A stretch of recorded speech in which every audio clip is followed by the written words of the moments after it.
doctora. ¿Cómo les va? Esperamos unos minutitos más, ya unos 3 minutitos.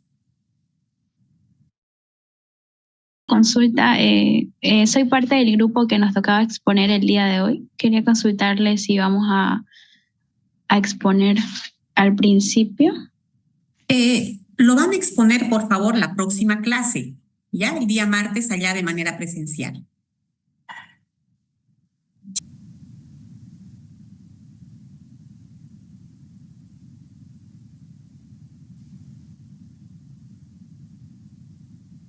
No olviden pasarme para mañana, por favor, la lista del grupo que le toca ir a la práctica, ¿ya?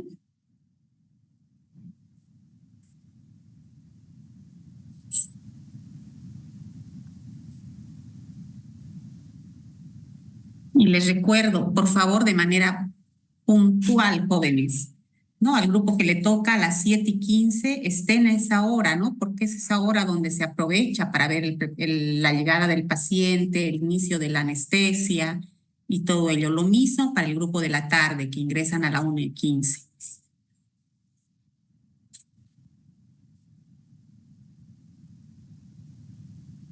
Ya se quedan en los asientitos y yo salgo para hacerles ingresar, por favor.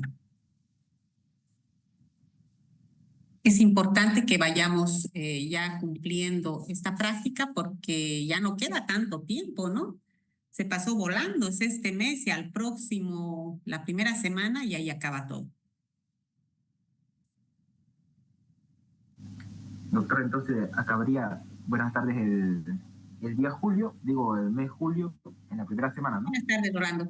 Sí, yo creo que estamos, lo que pasa es que tienen que autorizarnos para dar el segundo parcial, Rolando. Entonces, muy probable que en unas 2 semanas ya haya la autorización. Total, este tema, la próxima semana en 2 clases ya terminaríamos todo el temario. ¿Ya? Y ya tuviéramos material ya para el segundo parcial.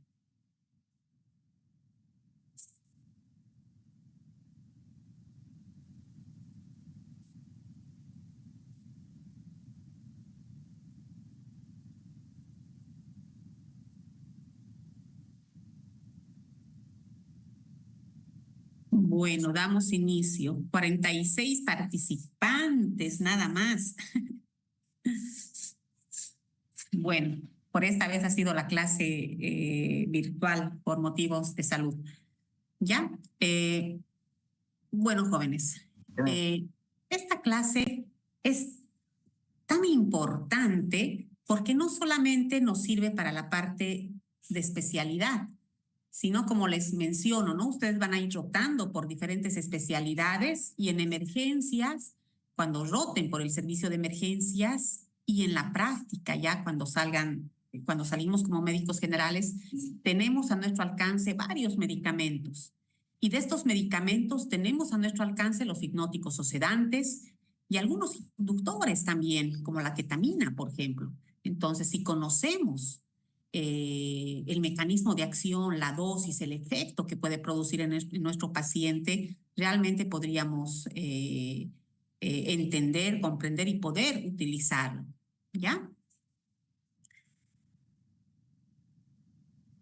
Al hablar de anestesia general, no se olviden de los pilares de la anestesiología, ¿no? La parte de la hipnosis, la analgesia, la relajación, la protección del sistema nervioso autónomo. Cubrimos todo ello, ¿no? Y en las etapas de la anestesia general, empezamos por la inducción. Cuando empezamos con el paciente, ingresa el paciente, lo preparamos, se lo premedica normalmente e inducimos con los medicamentos, ya sea por vía endovenosa o por vía inhalatoria. En la vía inhalatoria, la anterior clase ya vimos los anestésicos inhalatorios. Normalmente esos anestésicos inhalatorios lo utilizamos en la población pediátrica, sobre todo.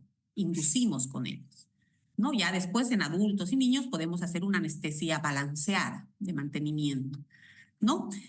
En esta oportunidad vamos a hablar de los medicamentos anestésicos endovenosos, jóvenes, ¿no? En la inducción, endovenosos, ¿ya?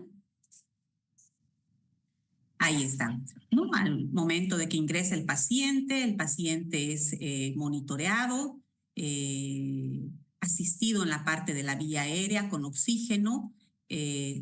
Normalmente ingresan, se les da un soporte primero con el oxígeno por punta nasal o la bigotera que se llama. Luego ya pasamos, cuando iniciamos todo, pasamos a una mascarilla facial, en la cual damos oxígeno en mayor cantidad, ¿ya? Y vamos asistiendo en la parte ventilatoria al paciente, ¿no? Dependiendo del inicio, por ejemplo, para pacientes que se realizan una secuencia rápida, por ejemplo, eso vamos a hablar cuando les explique relajantes musculares, se los preoxigena antes con esta mascarilla a gran flujo y el paciente ya tiene mayor oxígeno en la parte de la reserva, ¿no?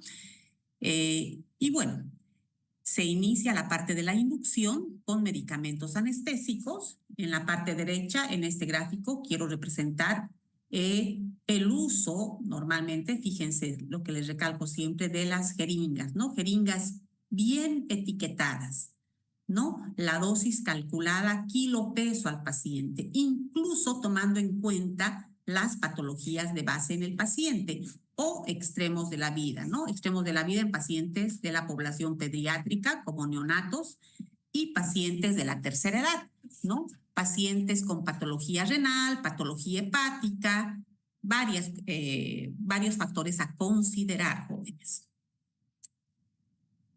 Y estamos en la etapa de la inducción, ¿no?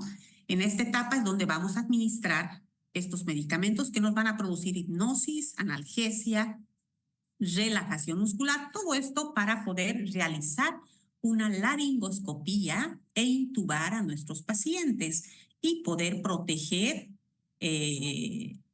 totalmente la vía aérea y el manejo de la parte pulmonar y la parte hemodinámica de nuestro paciente, ¿no? Por tanto, esta inducción de la anestesia, que es importante volver a mencionarlos, es una fase de transición, jóvenes, ¿no? Del estado despierto del paciente, del estado de vigilia, al estado de hipnosis o sueño del paciente, ¿no? Y esto lo logramos mediante los fármacos, ¿no? Mediante fármacos inductores del sueño, como son las benzodiazepinas, hipnóticos o ansiolíticos, ¿no? Por tanto, cuando un paciente ingresa a quirófano, nosotros, para poder tranquilizarlos, porque un paciente, pese a que se le explica que ayuda obviamente bastante la visita preanestésica a bajar esa ansiedad en el paciente, pero normalmente los premedicamos un poco, ¿no? Y los premedicamos con benzodiazepinas, ¿ya? ¿Cuál es la benzodiazepina que más utilizamos? El midazolam, por sus propiedades y su eliminación, que es más rápida respecto al resto de las benzodiazepinas. Eso por una parte. Por otra, ya hacemos uso de los otros inductores, ¿no? Que les voy a ir explicando, el tiopental o el propofol, etc. Por tanto, quiero que fijen esta gráfica, ¿no? Ingresa un paciente, jóvenes, y estamos en esta parte de la premedicación, ¿no? La premedicación normalmente la hacemos en quirófano, pero a veces, de acuerdo a las características del paciente, hay pacientes bastante ansiosos o pacientes que ya consumen ansiolíticos ya de entrada, ¿no? Entonces, en la visita preanestésica se observa este punto y se indica, ¿no? Una benzodiazepina en noche antes, ¿no? Es alguna vez, pero normalmente rescatamos esta premedicación en quirófano por vía endovenosa, ¿no? Dosis kilo peso, ¿ya? Por tanto, hasta que vayamos preparando los medicamentos, hasta que vayamos monitorizando, estabilizando al paciente y viendo todo el paciente, ya se va encontrando más tranquilo. Pero siempre acompañado con oxígeno, jóvenes. Paciente que va a recibir un medicamento para ansiolisis, un medicamento sedante, siempre debe ir acompañado de oxígeno, porque puede producir apnea, ¿no? y eso altera obviamente toda la estabilidad del paciente. ¿No es cierto? Acá en la segunda parte luego está la inducción, ¿no? El paciente ya está premedicado, entonces nos vamos a la inducción, ¿no? A los inductores. ¿Qué fármacos hipnóticos podemos utilizar? Podemos utilizar benzodiazepinas. De las benzodiazepinas normalmente utilizamos el midazolam, también como hipnótico, jóvenes, para cubrirnos la parte de la hipnosis, de la anestesia, ¿no es cierto?, del pilar de la hipnosis. También utilizamos barbitúricos como el tiopental, que ya está fuera del... Se sigue utilizando, pero ya no utilizamos tanto en anestesiología, ¿no? Y otros fármacos como el propofol, como la ketamina y el etomidato que se menciona, pero ya salió también del mercado por las complicaciones que nos producían. Bueno, estos inductores anestésicos son fármacos que al ser introducidos por la vía venosa también nos producen un estado de inconsciencia, ¿no? No se olviden, esta inconsciencia que producimos es totalmente y debe ser totalmente reversible, jóvenes. ¿Qué quiere decir? Que cuando termina su acción, el paciente tiene que volver a su estado fisiológico normal, ¿ya? Por tanto, el efecto se realiza por redistribución en el cerebro y otros tejidos, principalmente a nivel cerebral, ¿no? Porque esos son los objetivos muy claros. Por tanto, las concentraciones, las dosis y las concentraciones que tenemos que mantener en el paciente, obviamente son de acuerdo a los lugares que que queremos actuar. Principalmente tomamos en cuenta la parte cerebral.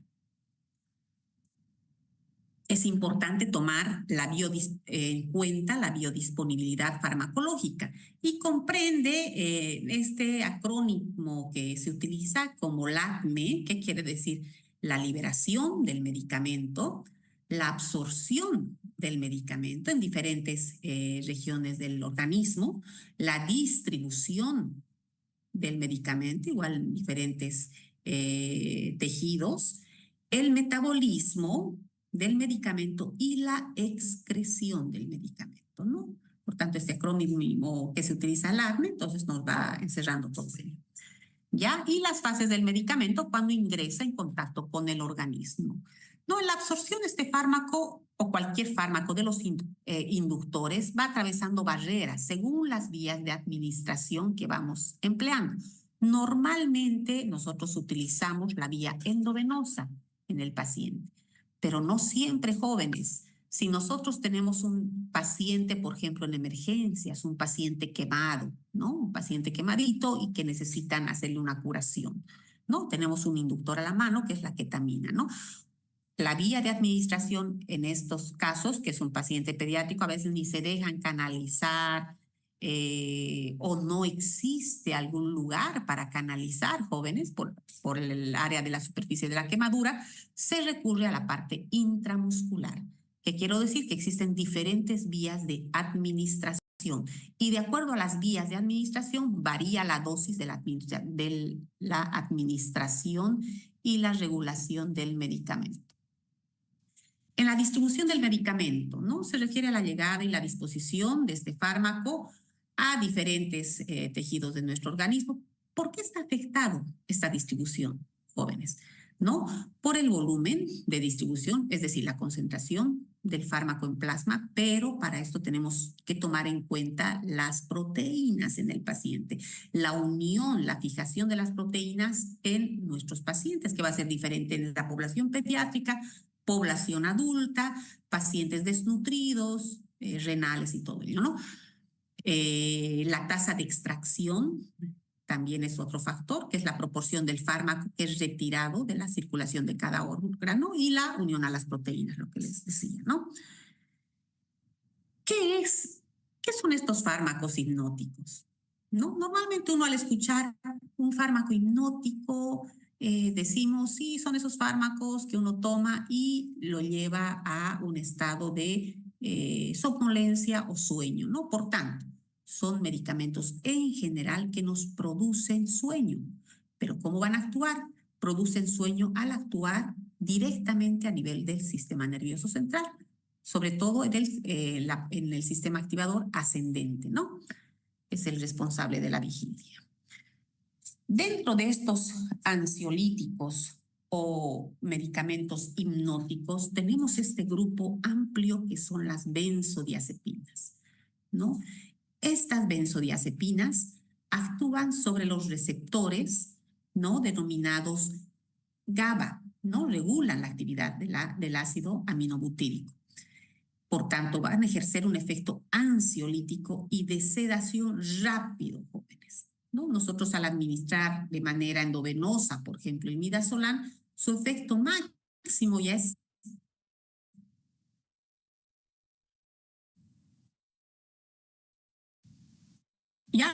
a los 15, 40 minutos.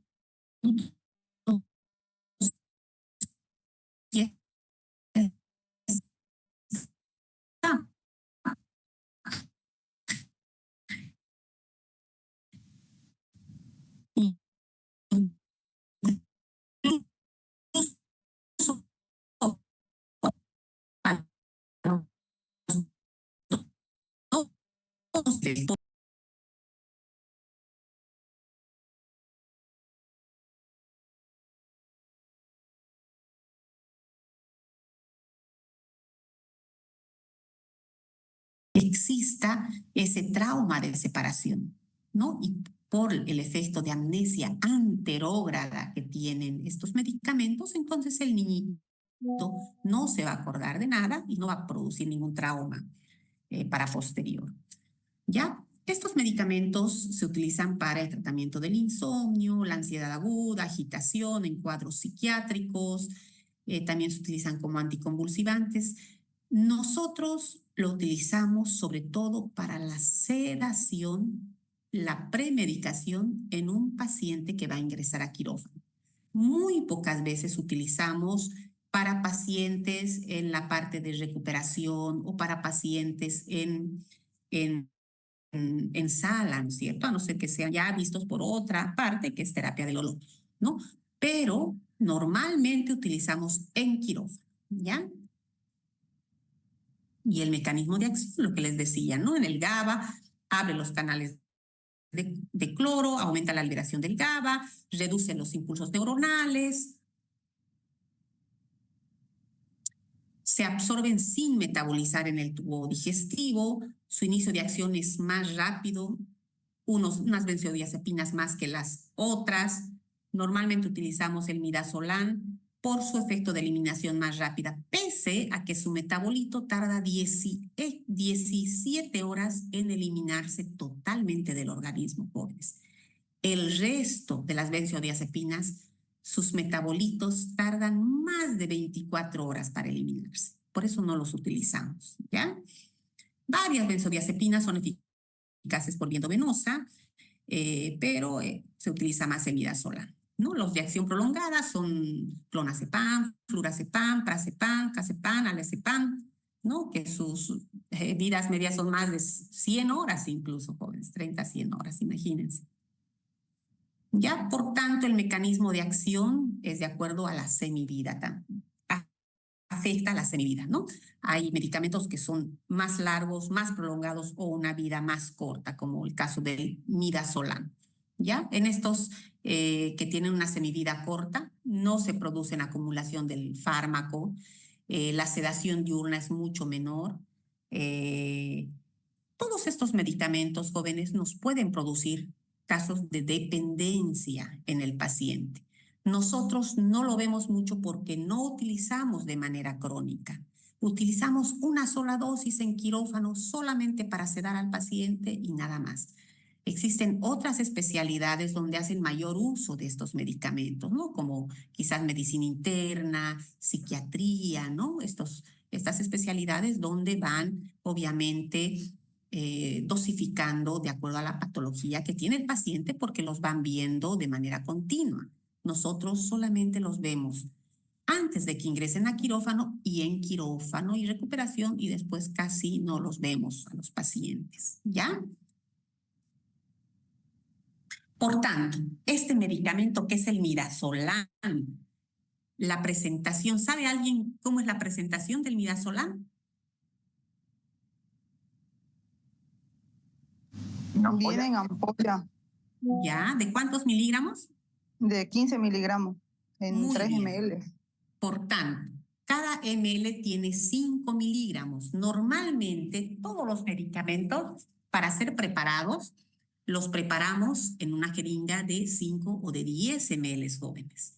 No preparamos los 15 miligramos, sacamos solamente 1 ml, jóvenes. Diluimos en una jeringa hasta 5 ml. Por tanto, por ml tenemos 1 miligramo, para que tengan un poco de idea. Sedamos al paciente con 1 miligramo de midazolam, máximo 2 miligramos. Y en mayores 0,5 miligramos. Esa es la dosis. Imagínense, una dosis tan pequeñita nos produce un efecto bastante fuerte, ¿no? Por tanto, utilizamos para suprimir esa ansiedad, ese miedo en el paciente que tiene ya solamente al momento de entrar a quirófano ya se altera toda su hemodinamia, ¿no? Y como les decía, potencia la acción del GABA, tiene acción a nivel cerebral, produce amnesia anterograda por su acción que tiene a nivel de las amígdalas. Se elimina por vía renal, se metaboliza a nivel hepático. Las dosis de inducción vienen desde 0,15 hasta 0,35 miligramos kilo. Normalmente no utilizamos en infusión continua. Solamente hacemos uso de dosis intermitente o de dosis de inicio y nada más. En terapia intensiva, en algunas especialidades sí utilizan de manera continua porque son pacientes crónicos, ¿no? Crónicos delicados que necesitan la parte de la hipnosis continuamente, ¿no? Entonces ahí se les indica en bombas de infusión continua la dosis de mantenimiento. En niños también se puede administrar por vía nasal, ¿no? 0,3 miligramos kilodosis, dependiendo, o de manera intramuscular también. ¿Cuál es el antídoto de estas benzodiazepinas en caso de toxicidad? El flumazenil, ¿no? Igual es dosis respuesta que se utiliza. Se menciona que 0,1 miligramos con un máximo de 1 miligramo en niños, ¿no? El uso. Este medicamento sobre todo se utiliza como antídoto en emergencias. Ya como ustedes ven en anestesiología, muy rara vez utilizamos dosis altas. Ya muy rara vez, ¿no? Entonces en emergencia, cuando llega un paciente intoxicado, se prepara el cóctel de anestesia, el cóctel para emergencias, ¿no? De antídotos, y entre esos está el flumazenil. ¿Ya? Porque son pacientes que llegan y uno no sabe por qué es la intoxicación. Obviamente se va a descartar alteraciones de glucemia, ¿no? Las indicaciones terapéuticas de estas benzodiazepinas, por tanto, son para el insomnio, trastornos de ansiedad. Nosotros lo utilizamos más para la ansiedad, ¿ya? Y el flumazenilo, ¿no? El frasco de presentación normalmente se utiliza por vía endovenosa y es dosis respuesta. Sus efectos adversos pueden producir mareos, vómitos, alteraciones visuales, pero cuando la dosis es más alta. Por eso es dosis respuesta, ¿no? Se hace de 0,5, 0,3 y se va viendo si el paciente va despertando, ¿ya? Por eso dice la dosis inicial de 0,2 miligramos. Todo esto es diluido, jóvenes. Todo se pone diluido. Otro inductor endovenoso muy importante que lo han debido ver es el propofol, este medicamento que tiene una apariencia lechosa. Normalmente viene en frascos o en ampollas, ¿no? Es un medicamento excepcional que utilizamos actualmente. Pertenece al grupo de los alquifenoles, viene normalmente al 1%, tiene una composición de aceite de soya al 10%, tiene fosfolípido de huevo, tiene glicerol al 2,25%, un pH de 7. ¿Por qué es importante considerar, jóvenes, la composición de este medicamento inductor? Porque existen pacientes que son alérgicos alérgicos a la soya, alérgicos al huevo. Por eso es importante en la visita preanestésica preguntar si tienen algún tipo de alergias, tanto a medicamentos, tanto a alimentos o cuadros de rinitis alérgica o cuadros de asma, ¿no es cierto? Porque si tienen estos antecedentes alérgicos, obviamente no se utilizan estos medicamentos como inductores, se evitan utilizar, ¿ya?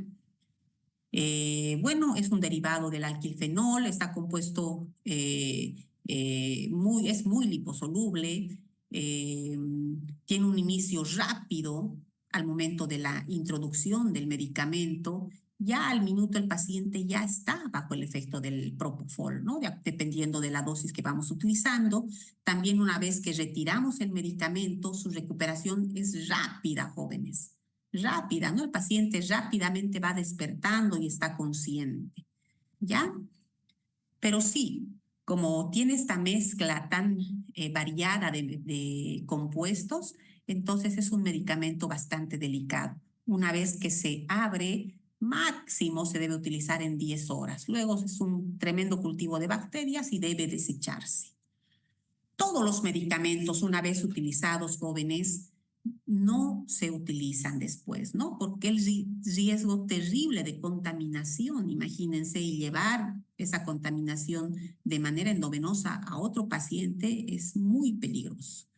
Nuevamente la composición del propofol, al 1% vienen, la lecitina de huevo, el glicerol, hidróxido de sodio, aceite de soya, ¿no? Y el almacenamiento es bastante importante. Normalmente están refrigerados hasta de 4 a 25, a menos 25 grados, ¿no? No se los deja en temperatura ambiente porque se hace un tremendo cultivo de bacterias, ¿ya? Cuando tengan a la mano un medicamento, nunca se olviden ver, jóvenes, el vencimiento, las fechas de vencimiento, ¿ya? Por tanto, tenemos mucho cuidado con el crecimiento de bacterias, por tanto, al abrirlo, se utiliza rápidamente o máximo en 10 horas totalmente almacenado de la mejor manera, ¿ya?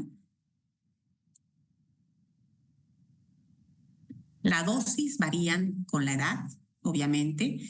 En lactantes menores de 6 meses está permitido su uso, pero nosotros evitamos, ¿no? En menores de 1 mes normalmente se da la anestesia inhalatoria, ¿ya? Hasta los 6 años, más o menos, el niño se adapta a nivel general a toda la parte del adulto. Entonces ya ese riesgo va disminuyendo con cualquier medicamento. ¿Por qué? Por los cambios en la maduración neuronal, a nivel cardíaco, como el gasto cardíaco, la parte hepática y la parte renal. Siempre tenemos cuidado en ese aspecto, pese a que en la literatura ya mencionan medicamentos que se pueden utilizar antes, pero lastimosamente los niños que nos llegan tienen problemas renales, problemas hepáticos, entonces tenemos que ir con mucho cuidado en estos pacientes, ¿no? La estructura de este medicamento no es hidrosoluble, ¿no? No es hidrosoluble. Por el antecedente de alergia al huevo, antes se consideraba una contraindicación absoluta, jóvenes. Hoy por hoy se dice que se podría utilizar, ¿no? Pero evitamos definitivamente no tener cualquier tipo de reacción, como les dije, ¿ya? La dosis de inducción en un adulto para la inducción es de 1 a 2.5 miligramos kilo peso. El mantenimiento, si es que vamos a hacer uso del propofol, para una anestesia endovenosa, se la administra mediante una bomba de jeringa, ¿no? Para infusión continua, ¿no? Y ahí ya se va calculando por microdosis, ¿no? De 6 a 12 miligramos kilo hora normalmente, o de 100 microgramos minuto, que se llama, ¿ya? ¿Qué pasa cuando vamos retirando este medicamento, jóvenes? ¿No? Si el paciente está con este medicamento en infusión continua. No se olviden, estamos cubriendo la hipnosis de nuestro paciente, ¿no? ¿Por qué nos interesa tanto cubrir la hipnosis del paciente? En anestesiología tenemos un capítulo muy importante que es el despertar en anestesia. Imagínense ese paciente que lo estén operando, que no pueda moverse y esté totalmente consciente y escuche todo lo que pasa, ¿no? Y que lastimosamente hay reportes de estos casos, ¿no? Sobre todo en pacientes que tienen cuadros de hipermetabolismo, como es en estas infecciones generalizadas, como son las sepsis, por ejemplo, ¿no? Donde el metabolismo es tan rápido que demanda más dosis en el paciente, ¿no? Este medicamento que es el Propofol, que es un medicamento bastante noble, se evita el uso en pacientes críticos. Hasta 4 evitamos el uso por las alteraciones hemodinámicas que también nos puede producir, ¿no? Dentro de la farmacocinética, por tanto, su inicio de acción es rápida, su vida media de distribución inicial es corta, de 2 a 8 minutos, está su disponibilidad endovenosa en la inducción de la anestesia general y para la sedación va de moderada a profunda. ¿Qué es lo que quiere decir esto, jóvenes? Este medicamento nosotros lo utilizamos tanto para sedación o para anestesia general, de acuerdo a la dosis que se utilice. Existen procedimientos que no necesitamos una anestesia general. Por ejemplo, procedimientos cortos para una tracción, por ejemplo, en traumatología, ¿no es cierto? A veces hay unas luxaciones de hombro, ¿no? Y necesitan colocar esta articulación a su lugar, pero necesitan que el paciente esté dormido, ¿no? Y con analgesia, ¿ya? Entonces, para la inducción se puede utilizar este Propofol y otro analgésico, por ejemplo, ¿no? O para cuadros, procedimientos cortos, como para un legrado intrauterino, ¿no? También se puede utilizar dependiendo de la estabilidad hemodinámica de la paciente, ¿no? La biotransformación de este medicamento, que es principalmente a nivel hepático, jóvenes, su excreción es a nivel renal, ¿ya? Se menciona que no se modifica en pacientes obesos, en pacientes cirróticos o pacientes que tienen insuficiencia renal. De todas maneras, siempre uno debe tener cuidado en las dosis que se van utilizando en estos pacientes. Normalmente se disminuye la dosis, ¿ya?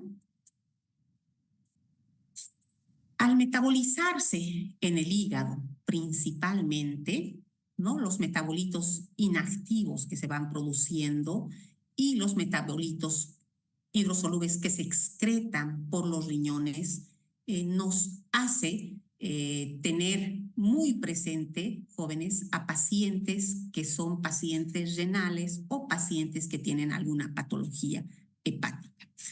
Su ritmo de eliminación de este medicamento es de 20 ml kilo minuto a 30 milímetros, ¿no? Esto va a rebasar el flujo hepático.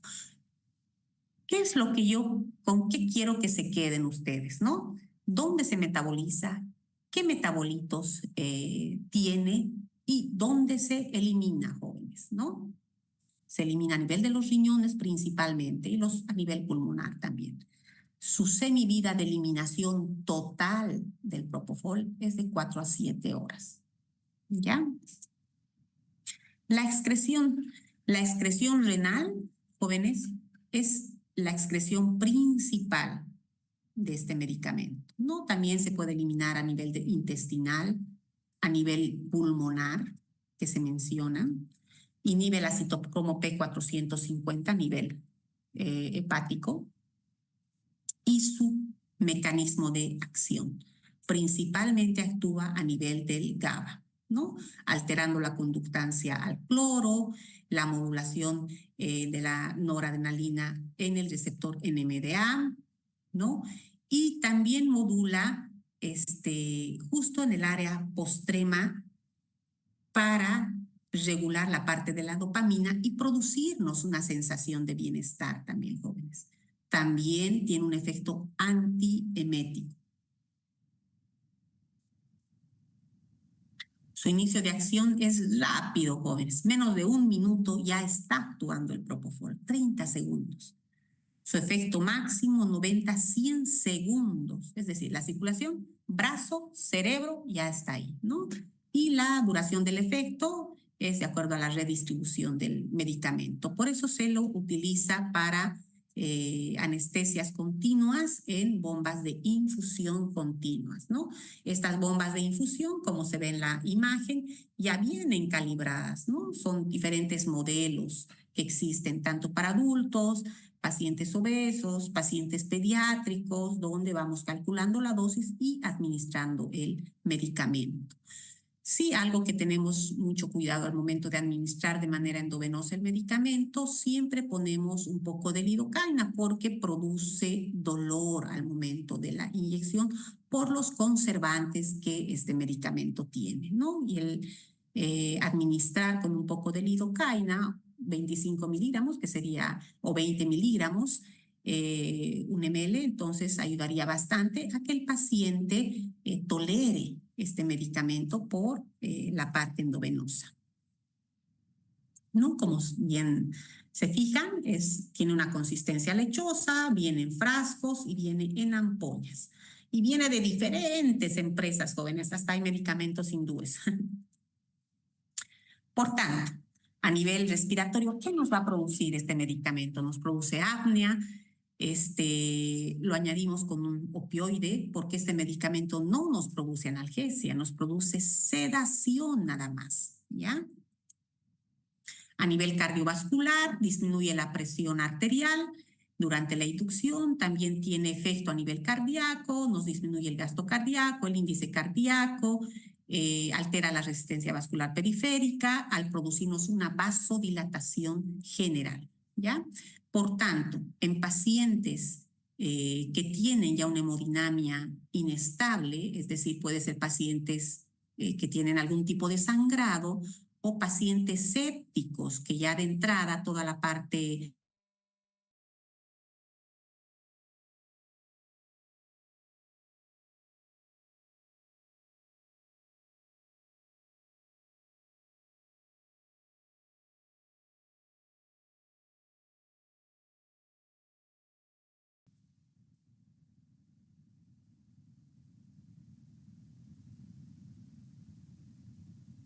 Bueno, como van viendo, jóvenes, estos medicamentos son tan nobles, pero el saber utilizarlos ayuda bastante, ¿no?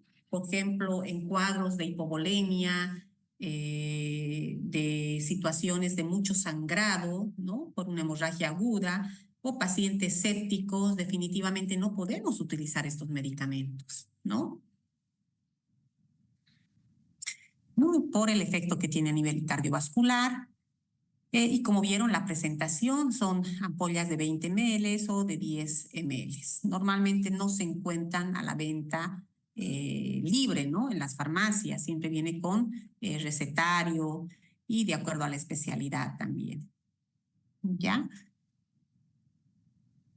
Otro barbitúrico que es hipnótico, que ya no se lo utiliza, pero se lo utilizó bastante, es el tiopental sódico. Es un barbitúrico de acción corta, igual tiene acción a nivel del GABA, actúa a nivel del canal del cloro, incrementa la acción del GABA, también aumenta la inhibición GABérgica de los potenciales postsinápticos. El 60% de este medicamento tiene una forma no ionizada, por tanto, tiene una forma, ese porcentaje, una forma farmacológicamente activa, ¿no? Su acción empieza a los 10 a 15 segundos después de su administración. La recuperación es rápida también, 10 a 15 segundos después. También su metabolismo es a nivel hepático, ¿no? Su vida de eliminación es hasta las 12 horas. Tiene efectos fuertes a nivel del sistema nervioso central. Las dosis para sedación se utiliza de 1 a 2 miligramos, también nos sirve como anticonvulsivante, también para cuadros de hipnosis, ¿no? Dependiendo de la dosis. A nivel cerebral nos disminuye disminución de la presión intracraneal, disminución del flujo sanguíneo cerebral, disminución de la perfusión cerebral, A nivel ocular nos disminuye la presión intraocular también. El uso de este paciente, de este medicamento en pacientes que tienen alguna alteración o algún cuadro a nivel cerebral, sí nos puede alterar bastante por la acción que tiene, ¿no? Disminuye el consumo de oxígeno, no estimula el centro del vómito, actúa como droga anticonvulsivante. A nivel cardiovascular, tiene una acción directa a nivel cardíaco, nos disminuye el gasto cardíaco, disminuye la fuerza contráctil. A nivel vascular, aumenta la resistencia vascular periférica. Por tanto, este medicamento a nivel cardíaco nos podría producir arritmias en el paciente, ¿no? Y también producir cuadros de hipotensión. Por lo que en pacientes que tienen algún cuadro de pérdida sanguínea que afecte su hemodinamia con cuadros de hipotensión, no se utiliza porque también nos produce una fuerte hipotensión. Y por el efecto que tiene a nivel cardíaco directo, no se utiliza en pacientes que tienen algún grado de insuficiencia cardíaca.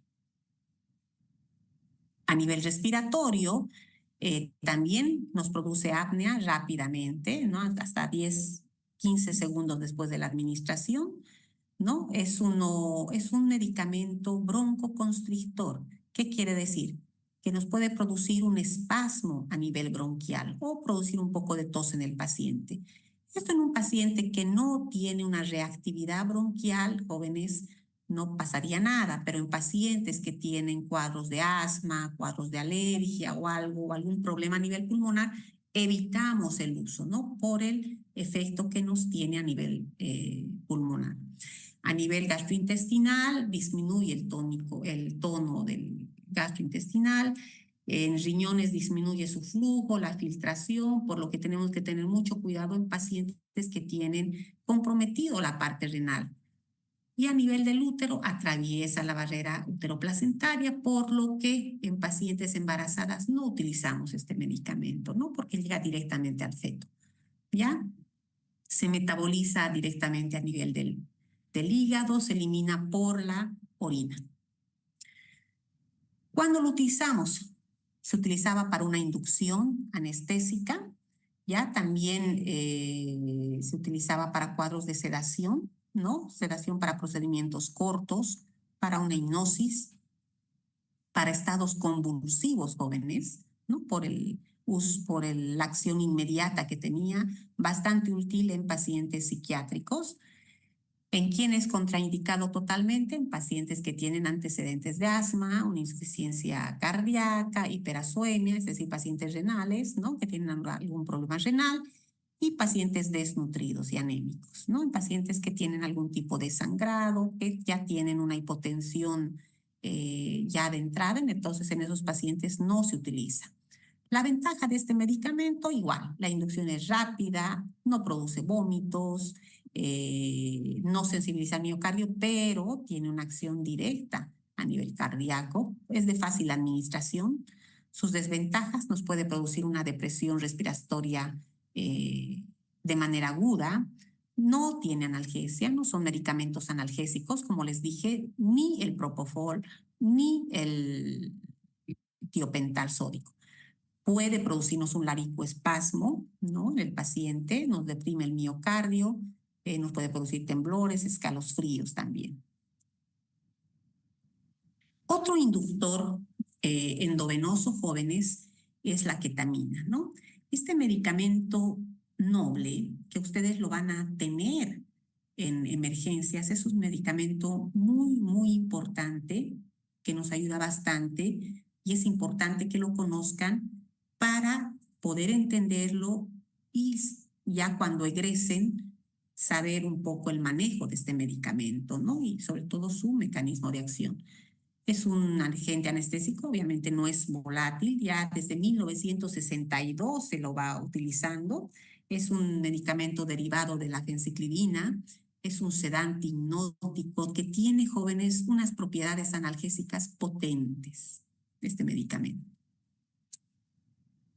Viene en las presentaciones en frascos, ya es de líquidos, una sal blanca cristalina, la solución es clara, incolora, por ml, dependiendo de la preparación, porque lo preparamos con viene de un cc, tiene 50 miligramos. La ketamina viene, jóvenes, en presentación líquida, ¿ya? Entonces, un ml tiene 50 miligramos. Es decir, si yo quiero tener por ml 10 miligramos, entonces lo voy a llevar el ml a 5 miligramos. Normalmente lo diluimos de esa manera. ¿No? Dentro de su estructura es un ácido hidérgico, tiene cloro, 2 metilaminos, más 2 ciclohexanos, tiene un carbono, isómeros, tiene 2 isómeros, el isómero S y el isómero R. ¿Por qué nos interesa tanto estos isómeros? Al tener 2 isómeros esta ketamina, nosotros en el medio tenemos el isómero S, jóvenes, que por el mecanismo de acción que tiene nos produce más disociación en el paciente. El isómero R nos produce más analgesia en el paciente. Sus propiedades físicas son un sedante hipnótico con propiedades analgésicas potentes, tiene un pK de 7.5, una unión a las proteínas plasmáticas en un 12%, su biodisponibilidad es un 93%, su coeficiente etano-agua es parcialmente hidrosoluble, este medicamento. Dentro de su farmacocinética se fija las proteínas en un 12 al 20%, penetra en los tejidos bien irrigados, músculos, ¿no? Pobres en grasa, y la dosis es de 2 miligramos kilo peso. En esta dosis se produce una pérdida de conciencia en 1 a 2 minutos. Tiene una duración de la anestesia de 15 a 20 minutos. Una vida de distribución de 7 a 11 minutos, su eliminación es de 1 a 2 horas por la parte renal, tiene un metabolismo hepático principalmente. En su distribución, las concentraciones plasmáticas pico son 1 minuto después de su administración endovenosa. Para la parte intramuscular, porque se puede administrar tanto por vía endovenosa o por vía intramuscular, son a los 5 minutos. Su concentración plasmática máxima de este medicamento es a los 10 a 15 minutos. ¿Ya? Su concentración anestésica mínima eficaz es 0,64 miligramos por ml. Tiene una escasa unión a proteínas y su vida de eliminación se la considera a las 3 horas. Este medicamento, jóvenes, puede administrarse tanto por vía intramuscular, por vía transnasal, por vía rectal oral, subcutánea, por vía epidural, ¿ya? Normalmente la utilizamos por vía endovenosa, ¿no? Pero son estas alternativas, ¿no? Algunas veces he utilizado bastante, bueno, sí he utilizado bastante en niños, sobre todo para la parte intramuscular, ¿no? Cuando no se obtienen vía endovenosa en el pacientito, sobre todo en quemaditos, ¿ya? Para la dosis de inducción, entonces, 1 a 2 miligramos kilo peso. Intramuscular, 3 a 5 miligramos kilo peso. Para sedación, 2.5 a 15 microgramos kilo minuto, ¿no? Y la dosis, ¿no? Para adultos, niños mayores, niños pequeños, todo es kilo peso.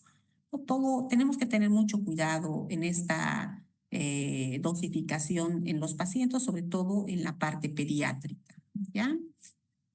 Normalmente no se le hacen perfusión, se da dosis intermitentes. Su metabolismo a nivel de hepático, por la citocromo P450, se produce una conjugación hepática y posteriormente es excretada en el riñón. Y los metabolitos finales, que son la norketamina, dehidronorketamina. La norketamina tiene un 20 a 30% de la potencia anestésica y la dehidronorketamina es más 1% y tiene más su componente analgésico de este medicamento. La excreción es a nivel renal sobre todo, ¿no? Se elimina como molécula no modificada un 4%, hidroxilada 17% y por la parte intestinal también se elimina a nivel de las heces. Su mecanismo de acción sobre todo actúa a nivel del NMDA, del N-metildeaspartato. Antagonismo no competitivo y agonista del opioide sigma. Las reacciones disfóricas se deben a ello. Y el agonista muscarínico M1, ¿no? Donde existe alteración en la memoria, la conciencia, midriasis, la broncodilatación en los pacientitos, ¿no? Al usar este medicamento, nuestro paciente no deja de respirar. Dentro de la farmacodinamia, su acción a nivel del tálamo nos ayuda a regular esta parte de la acción a nivel central por la vía nociceptiva. A nivel límbico también tiene una gran participación, produciéndonos la anestesia disociativa que llamamos. ¿Qué quiere decir? Que el paciente está consciente con los ojos abiertos, pero no nos responde a estímulos sensitivos, ¿no? También inhibe reflejos postsinápticos de la médula espinal. Esta sensación que les digo de la anestesia disociativa, jóvenes, nosotros normalmente acompañamos en el uso de este medicamento con alguna benzodiazepina para que nos produzca una amnesia anterógrada en el paciente. Si bien es un medicamento excelente, con excelentes propiedades analgésicas y anestésicas, ¿no? La parte de la hipnosis por la disociación que produce no está controlada, ¿no? Por eso nosotros añadimos una benzodiazepina para controlar esta parte de la hipnosis en el paciente, ¿ya? También nos sirve bastante por la parte analgésica para un bloqueo, sobre todo en cuadros de hiperalgesia, ¿no? La liberación de noradrenalina, dopamina, serotonina, inhibe la captación de catecolaminas, estimula las neuronas noradrenérgicas, por lo que su uso cada vez en dolor de tipo neuropático ayuda bastante el uso de la ketamina. Efectos en el sistema nervioso. Al producirnos esta disociación en la anestesia, sí podría tener reacciones psicológicas indeseables al despertar, nos mencionan, ¿no? Y dependiendo de diversos factores como la edad, el género o el cuadro que el paciente esté atravesando, esto se puede magnificar. Por tanto, el uso de los benzodiazepinas paralelamente a este inductor anestésico ayuda bastante. A nivel cardiovascular, sí, tiene un efecto a nivel del gasto cardíaco, de la frecuencia cardíaca, altera la frecuencia cardíaca, eleva el gasto cardíaco, aumenta la presión pulmonar. Aumenta el consumo de oxígeno a nivel central, del flujo sanguíneo cerebral y aumenta la presión intracraneal. ¿Qué quiere decir? En patologías como traumas a nivel del sistema nervioso central, cirugía de neuro, no utilizamos este medicamento porque nos aumenta la presión intracraneal, aumenta el flujo sanguíneo cerebral, ¿no? Para eso tenemos otros inductores como es el propofol o el pentotal. A nivel respiratorio es un excelente broncodilatador, ¿no? Por lo que en pacientes que tienen alguna patología pulmonar sí podríamos utilizar este medicamento. En asmáticos sí los podemos utilizar. En pacientes que tienen alguna patología pulmonar obstructiva crónica o restrictiva sí utilizamos y necesitamos, ¿no? Y los reflejos de la vía aérea superior no se los toca, ¿no? Están intactos. Y nos ayuda bastante también en pacientes que tienen un estómago lleno, por ejemplo, para pacientes de sedación. Normalmente, jóvenes, nosotros esperamos las horas de ayuno que les había comentado, que es bastante importante en anestesiología, pero en cuadro de emergencia, donde necesitamos ingresar con este paciente, entonces sí nos ayuda el uso de ketamina. En las patologías oculares, es un medicamento que aumenta la presión intraocular. Por tanto, en cirugías oculares normalmente no se lo utiliza porque aumenta la presión intraocular, ¿no? Para eso tenemos otros inductores, ¿ya? Por tanto, sí se lo puede utilizar en una inducción anestésica, ¿no? Como un anestésico de elección en algunas circunstancias, por ejemplo, en pacientes que tienen algún sangrado, una hemorragia por algún trauma, o en pacientes que están en un shock séptico, en pacientes que tienen alguna patología cardíaca de emergencia, por ejemplo, estos taponamientos cardíacos, en pacientes que tienen algún problema pulmonar obstructivo o restrictivo, pero necesitan ingresar a quirófano, entonces son medicamentos bastante nobles que nos ayudan a manejar la parte hemodinámica en el paciente en una inducción anestésica. En sedación, por ejemplo, ¿no?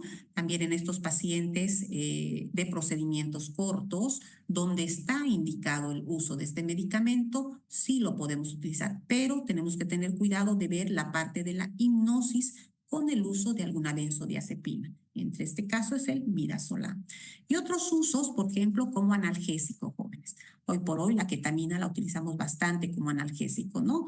En estos pacientes, por ejemplo, en grandes quemados, en pacientes que tienen dolor neuropático, ¿no? Está probado su uso en dosis mínimas, ¿no? Puede ser intramuscular o endovenoso continuo, ¿no? Obviamente viendo la parte de disociación, evitar esto con alguna otra benzodiazepina, ¿no? En dolores crónicos. Otro medicamento inductor es el etomidato, ¿no? El etomidato que ya no se utiliza, ¿no? Es un medicamento. ¿Por qué ya no se lo utiliza? Porque inhibe la producción del cortisol en las suprarrenales. Igual actuaba a nivel del GABA, ¿no? Hasta aquí, jóvenes, preguntas, ¿no? El haberles mostrado estos inductores endovenosos, para mí es importante porque ya habíamos hablado de los inductores inhalatorios, ¿se acuerdan, no? Del Segorane que utilizamos más, y ahora son los inductores endovenosos. Entre esos están los hipnóticos o sedantes, ¿no? Están la benzodiazepina, y de los inductores endovenosos hemos hablado del propofol, hemos hablado de la ketamina, hemos hablado del tiopental. ¿Ya? Y ahí están, ¿no? De las benzodiazepinas, barbitúricos, propofol, la ketamina, ¿no? Y aquí están sus presentaciones también. Esto es una mesa donde vamos preparando todos los medicamentos y algunas cosas ya para la milla aérea. Por tanto, quédense con este cuadro, ¿no? Estamos hablando, jóvenes, para el uso de una anestesia, ¿no es cierto? Para una anestesia general. Aquí hemos hablado que puede ser inhalatoria, ahí están los medicamentos inhalatorios, y endovenosa, ¿no? Y en la parte endovenosa para la inducción, para esta primera etapa de la anestesia, donde tenemos que cubrir la hipnosis, la analgesia, la relajación, estamos hablando de los hipnóticos, ¿no? Y dentro de los hipnóticos son los sedantes y de estos los inductores, ¿no? Bueno, y hasta aquí terminamos el avance de estos inductores endovenosos. La próxima clase vamos a hablar respecto a los relajantes musculares, despolarizantes, no despolarizantes y los analgésicos, ¿ya? Analgésicos mayores, analgésicos menores. Bueno, y con eso ya estaríamos completando parte de del temario para el segundo parcial. Les recomiendo, por favor, a los estudiantes que vayan mañana al hospital, lleguen puntual, lleven toda su indumentaria, aprovechen al máximo esta práctica. Bueno, y vayan estudiando para el parcial. Pilar, me pasa la lista, por favor. Ya, doctora. Doctora, una preguntita. Dígame, Rolando. Ya, doctora, ¿cómo hacía el antagonismo del flumazenil a la benzodiazepina? O sea, ¿de qué manera lo antagonizaba? Esto sí, más o menos me quedó así medio. Exactamente. Mire, Rolando, en el uso del flumazenilo, sobre todo es por desplazamiento de los receptores la acción. Ahora, obviamente, tiene efectos secundarios el uso del flumazenilo, ¿no? Es por eso que nosotros administramos dosis respuesta, Rolando. Son microdosis que se va poniendo, 0,1, 0,3 miligramos, ¿no? Normalmente evitamos, no utilizamos nosotros, debo utilizar unas 3 veces en toda mi carrera, porque no utilizamos dosis mayores. Las dosis menores de benzodiazepina son las que vamos utilizando. ¿Ya? Pero es bueno tener el antagonista de las benzodiazepinas, antagonista de los opioides, como es la naloxona, ¿no? Ya, doctora, entonces por desplazamiento, ¿no? Por desplazamiento, sí. Ya, doctora, gracias.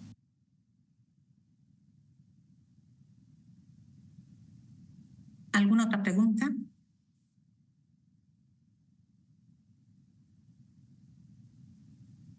Bueno, jóvenes, Nos vemos la próxima clase, ¿ya? Que tengan una buena tarde. Hasta luego. Hasta luego, doctora. Hasta luego, que les vaya bien. Hasta luego. Hasta luego, doctora. Hasta luego, hasta luego.